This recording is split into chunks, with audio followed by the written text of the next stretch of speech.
अगर आप भी चाहते हैं मनीष म्यूजिक भोजपुरी के वीडियो सबसे पहले आप तक पहुंचे तो लाल बटन के दबाकर चैनल को सब्सक्राइब जरूर करें और साथ में बेल आइकन को दबाना न भूलें। Recording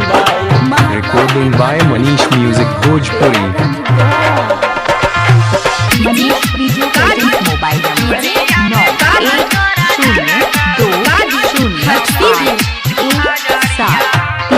91201736। टोलिया में कावन तोरा डालकाऊ लमरी 2000 आगे छौड़ी लमरी 2000 टोलिया में कावन तोरा डालकाऊ लमरी 2000 आगे छौड़ी लमरी 2000 कावन डीजे वाला धार काऊ कावन डीजे वाला धार काऊ पतली कामरिया आगे छौड़ी पतली कामरिया आगे छौड़ी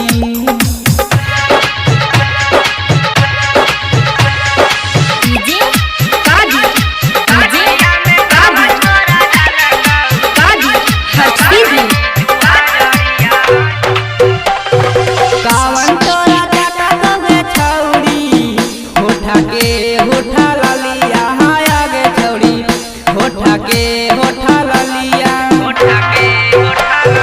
कावन तोरा काका कहे छौड़ी होठा के होठा लालिया आगे छौड़ी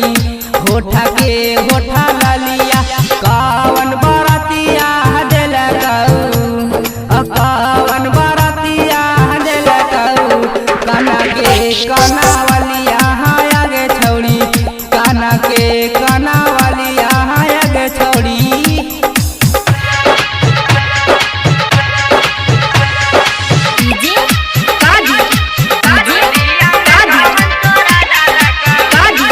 Recording by Manish Music Bhojpuri।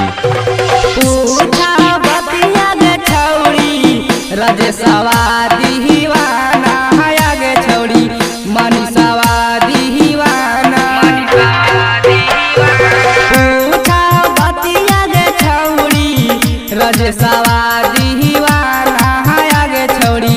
मनीषवा दीवाना के करा बनाई में गे छौड़ी के करा बनाई में गे छौड़ी अपन